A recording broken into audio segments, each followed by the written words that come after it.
we're in Orange County today. Invited Tanner up. Been friends with Isaiah for a bunch of years now, and been talking off and on about Bitcoin. But was already just hanging out with him today. Figured we should show you what just a real conversation is between someone who's like people that are deep in the niche all the time. And so sometimes it's refreshing to just kind of like step out of that and like zoom back and just be like, what does just like an entrepreneur like in Orange County running their business, focused on that day to day, what are they hearing about Bitcoin and where are they at kind of on their Bitcoin adoption? And so that's what that's what we're just gonna jam with Isaiah about. Dope.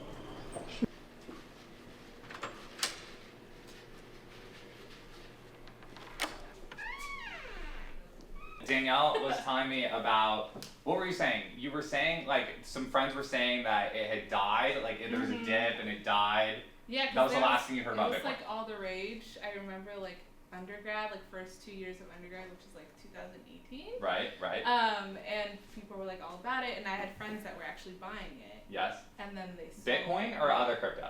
Anything. Other crypto, but Bitcoin was like the big name that I had heard all the time. Right. I never bought into any of it because I was like, that's scary. I don't know anything about it. Right. But I think a few years later, they were posting about it every day, like talking about it on social medias, and then just went to silence. So I assumed there's a big dip right after 2017. Yeah, I assumed like everything had like died off. Like the popularity and stuff. So. And that had to have been 2017 would have been kind of the first times me and you were having coffee, like talking about Bitcoin. I think so. Because like I like was working at Lincoln Club. I was learning more about it. That's definitely it. And then just lived in Orange County for a long time, talking with like a lot of people about it. We wear my Bitcoin hat all the time, and that's where. Did you ever come to Tony's Deli? I did. Okay. Yeah, but not to one of those like hookups that you guys did. Like it was like the OC Bitcoin Network or something like that. Right. But we used to go there because I think he took Bitcoin, right? Like he was one of the vendors. And we got Angie to start taking her tips in Bitcoin, but I was never able to connect with the owner enough, which is why like now I talk about how Greywolf Brewing, like I'm connected with the owner, and so a lot has changed like since then, honestly. That's crazy. Yeah, it's grown a lot, and so. But then so recently, have you heard anything like about Bitcoin? Well, this is the first time I'm hearing. Right, just hearing about it today. Just because you guys. Brian showing up to talk about it. Yeah. Right. Yeah, but I haven't heard anything since. Perfect. Yeah. Perfect. Cool. Okay. Cool. Yeah. Okay. So keep telling me what you were saying earlier. Like you've been around it, and the tee up for the channel is like I talk to people that are like think about Bitcoin all the time, every day, all the time, and so today we're just like zooming out, like hanging out. Thanks for having us to the office. Of just like. Where do you hear about it? How do you think about it? When does it come up for you? So I'm a pretty passive Bitcoin. I don't know if enthusiast is the right word. But I dabble in it, and I think that's kind of been the way I've been for a while. But I do two things with it. So when we first met to talk about it a few years ago, this is probably before my Robinhood account, but I got a Robinhood account and I started playing around with it. I bought some. Just kind of like as a hedge, like people typically do with gold.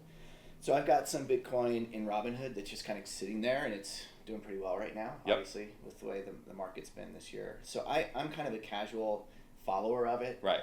And I'm not like 100% hardcore into it, but I feel like it should be part of my portfolio, Yeah. In terms of transactions, I don't do, personally I do a little bit. Like I stack sats. Yeah. I've got a Lolly account. Yep.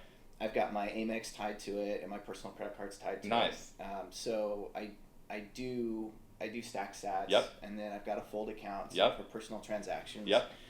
So I'm guess I'm a little bit more involved. I'd say you're in, like sure, Yeah. like that you're in. Okay. And I think, and honestly, that's cool to hear because I think some of the people like watch YouTube, watch Bitcoin content every day, or on Twitter and X, like looking at it every day. I think there's a little bit of perception of like,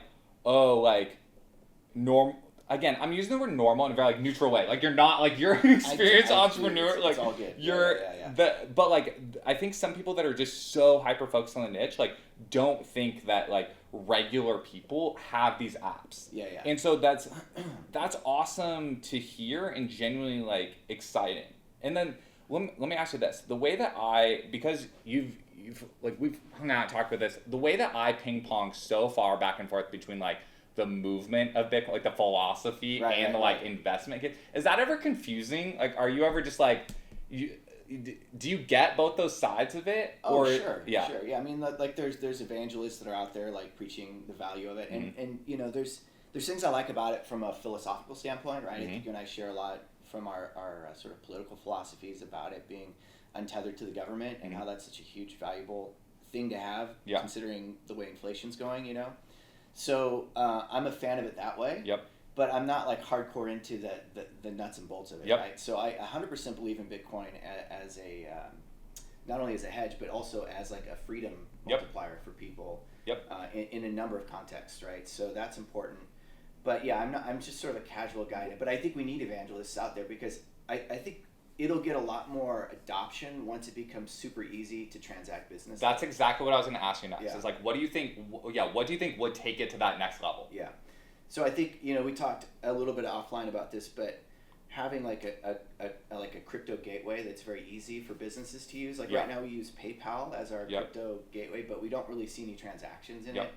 And I think too, a lot of it depends on the industry you're in because in my line of work, we work with lawyers and law firms, which are traditionally very slow to adapt technological changes in general, right? But secondly, they have a fiduciary responsibility to client funds, so there's a level of regulation involved with them. So for their trust accounts, I don't think they want to be playing with something that's still kind of not that we want it to be regulated, but just it's not very clear how the government's going to look at that. For sure. Anytime a lawyer commingles funds, like they can go to prison for that. You know? And I don't think people would do it with crypto necessarily, but because there's so many unknowns in that market right now, I don't think lawyers are going to be quick to adapt it, and so that's why we, as a business that works with lawyers, haven't really done anything with the crypto market. Is that, how do you take a lot of people, again, using the word normal the opposite way, a lot of normal people, like not entrepreneur people, I don't think understand, like they've never taken payments, like they've never taken credit card payments, they've never taken an ACH payment, they've never their direct deposit hits from their job, but they've never seen the guts of like, when you deliver a service and then send an invoice and then that money hits a business account and then that business account disperses it to like employees, like people don't really know like all that stuff. Even taking Bitcoin out of it, like on the fiat side.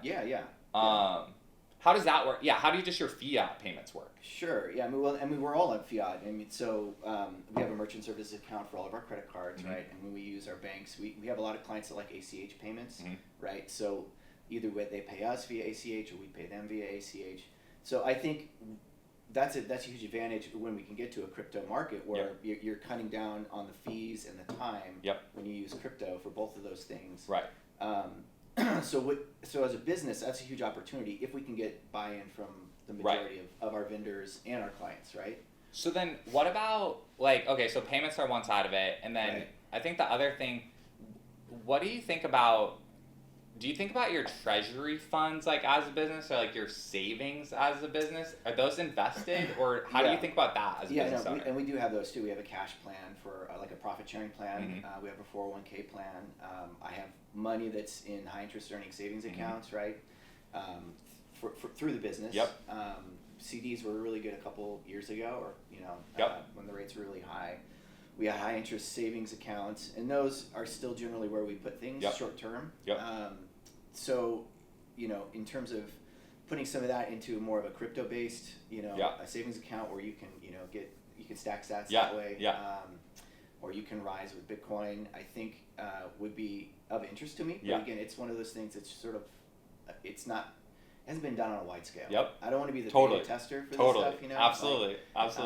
So if it's a tried and tested thing, then I would be more open to it. What about, you're like pretty good at networking, like you're around like Orange County, all like Southern California basically. What do you hear from others, if at all, anything about Bitcoin and crypto? Not a whole lot. From like a business owner standpoint, I don't know a lot of business owners that are using it currently. So it doesn't come up a whole lot in that respect. But with my friends who are owners, we talk about investing with it. I follow, I listen to podcasts like All In. I don't know if you know those guys, like All In, and Chamath he made a prediction at the beginning of the year that he put everything in Bitcoin because it was going to be a huge hedge. And I do think long term, from an investing standpoint, from business owners I talk to, they do put money into Bitcoin now just because of the way the inflation's going with our country, and with we're paying $1 trillion on interest payments alone. I think you're going to see that people are going to go, like gold is through the roof right now too. So people are looking for hedges for this long-term inflation. So I hear about it that way. I don't hear about it from a business to business standpoint. Businesses aren't talking about using it, but personally investing, I hear from my friends and entrepreneurs that are putting more of their money into Bitcoin right now because of that. Like, and they're not using, like, I know there's an option to transact all your business with Bitcoin. I haven't really seen people doing a lot of that either, but still, like, as that hedge investment, it's become more popular with the folks I talk to. Totally. So, yeah. Cool. So I love the way that you, like we talked about from like a business payments perspective, we talked about it from a business savings perspective, then you talked about it from a personal savings perspective and how there's a lot of individuals that are looking at their own individual investments. I think you are like observing the same thing I'm observing when I like stand back. Another thing you hear a lot of like buzz about is kind of like governments stacking Bitcoin, or like the classic one that Bitcoiners like to point to is like Bitcoin is legal tender in El Salvador. Right. So like talking about again, step all the way through, like El Salvador as a country is like putting Bitcoin on their country balance sheet. Starbucks and McDonald's like in El Salvador like have solved the point of sale thing, and you can pay with Bitcoin direct at those companies down there, all the way down to like small mom and pops. So like that's happening down there, and then you hear a little bit about, I don't have the whole rattled off list of like countries that are mining Bitcoin, but you like kind of see news around that. What do you think about the concept of cities or countries also kind of having Bitcoin on their balance sheets? I mean, I don't think it's a bad idea, right? If you're looking for a hedge against inflation, I mean, countries are always looking for places to put money, right? I mean, they buy a bunch of gold, so I don't know what the difference would be with Bitcoin or gold in that regard. And I think most, our country included, is facing massive, debt payments that they're going to have to pay off, right? So, one of the options is to just inflate the money, creating more of it, right, to pay off that. But that cycle is toxic, right? And it's going to cost everybody a lot in future, loss of services and increased taxes and all that sort of stuff. So if they can find a way to hedge it with Bitcoin instead, it seems like a no-brainer, right? Like, so I don't know how our government would do that, but and like just again, you've observed just kind of how the gears of government works at a lot of different layers. I think what's so interesting is that concept, it comes down to like people in a room like we're in right now talking about it and making a decision and making a vote to like direct the investment committee to then open up the study on the like choosing the right custodian, and then that goes through 6 months of like making sure that the company they pick is correct, and then they go through another 6 months of like choosing the percentage allocation, and then you get hit with like the holidays or like a change of board, and then there's a delay, and then it's like 18 months later you're like doing it, right? Which isn't bad, that's just like the way it works or whatever. Well, isn't there, I mean, like CalPERS, right? The biggest, they could be doing it right now. I mean, I don't know if they are. They may actually have a little bit in crypto or in Bitcoin specifically, so I don't know. I mean, it may be that some of these large retirement, accounts are investing in that, but in terms of a city actively doing it, I don't know that there's any city that's made it a part of their strategy to balance their books every year. The CalPERS actually brings up a great point, because I haven't asked you about like the ETFs yet. Like, did the ETFs being approved, did that change the discussion at all, or like re-raise the discussion? Well, I certainly think it helped with the Bitcoin price like this year. In terms of legitimizing it, I think it certainly does. I think that you can do that now with some banks. I don't know are there multiple funds that are doing this right now? Yeah.